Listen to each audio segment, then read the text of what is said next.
I'll smile now. But Kesa Gatame is scarf hold. Kesa is a kesaru, it's a scarf that's angled across the body. That's why it's called what it is, okay? And it's important to know this because the idea was to lock him around like a kesa around his neck. Okay, that's how the original context that the name implies from, or comes from. So, but it's still a side control position. You're still on the side of your opponent. You're not straddling him like in a Yoko Shio Gatame, a Tate, which we'll cover in a moment here. You're still starting on the side. All right? So here we're on the side. I'm holding him. All right. Now we're going to do the basic. Okay. I mean, everybody here knows the basic, but let's stay with it. All right. So when you start your Kesa Gatame, okay, from here you've turned him. Boom. Here we are. Here like this. Stay low.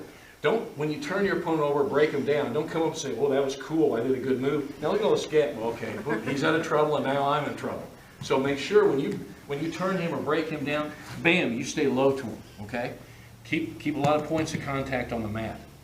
Keep your hips low. Always keep your hips low, okay? It's very important. You know, belly to the mat type thing, okay? Now, what I'm going to do first here, notice that I'm low across his body, starting from the side, all right? So I'm going to start shifting my attention. I'm going to turn my body weight a little more to angle to the top. And as I do this, I'm going to start grabbing his arm. And now I'm going to hold it here just temporarily because if I want to just get around, or I might have thrown him and taken him over, and boom, my hand's here. So I'm going to shift my hand from here to up here. And now I'm just going to sit through. And my hips are right under his shoulder and side. And I want to be right on his rib cage here, okay? Now, I did have my hand here. I like to shift it here. Now, the basic judo way, and which is fine, is to hold this way. Okay, but in a moment we're going to see the weakness of holding him this way, because he's going to do a bridge and roll and pop me out. Well, not yet, but we're going to see that in a second. So I like to grab the arm this way. Okay, I like to tuck it in here, grab my own gi. If there's no gi, just grab the arm and ride it. Okay, all right, but control it this way. Because I want to eventually get a submission technique and get to an arm, and eventually we'll see how another pin works from here as well. So keep it like this, okay? Now this hand here just reaches around the neck, grabs my pant leg, or my leg.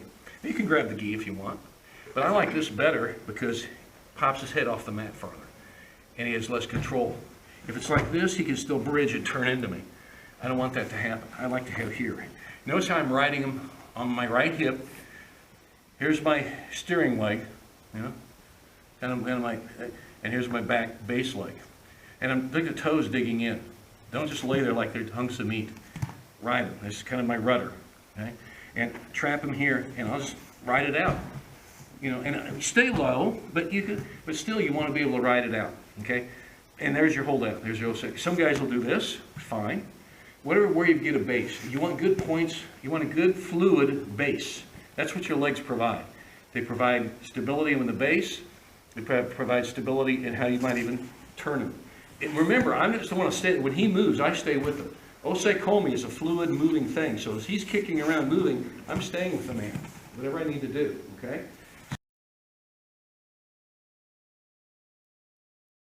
All right, so here we are, all right? Now, I got a natural transition for this is Kata Gatame, shoulder hold, and shoulder locking in place. It also lends into a very nice choke. So we're going to do this series here. Well, we still got them around the head. Okay, we got variations of this which we'll cover, but right now we got them around the head. Let's use it. So here are my Kesa Gatame. I'm holding well here. Okay, slip up, push it up over the head. Now, lock in place. Don't grab any old way. Don't ever lace your fingers. Get a nice square lock, okay? My head here. There's Kata Gatame right there. Now, if I want to apply a choking technique in, and this is a variation of it, and you'll see here in a second what I do. If I want to apply a choke and also hold them, I can come back up on my knee, post out here, and here's the more classic form of Kata Gatame. Where I'm up on my knee along the side of his body. I post out here. See the line straight here? It's kind of a triangle I'm forming here. And there's Kata Gatame. And I can apply that and get a good Kata Gatame choking, shoulder choke from that position. But right now I didn't have my arms quite in place and I was holding them for time. So I'm going to have you do this series now, guys. Okay? from here, okay, hand down, sit through. The sit through is important. Trap, okay, lock in place, right? There's your Kesa Gatame, right? Again, if you want to hold here, whatever keeps you there, fine. Okay? Now, so you got that? Okay, I'm good with that. Let's convert it to Kata Gatame. Push it up, lock in place. Now, that's a variation of Kata Gatame. You know? And the standard one of the Kodokan of Judo, which I think is a good one, is to come back up, post up. See the right knee along here, line here? Post straight out. And there's the Kata Gatame. And I can keep moving around with them. Let's just stay with them. You see that? You can, okay? So let's do that little transition. Starts from the side, Kesa Gatame, then Kata Gatame. All right, let's work it.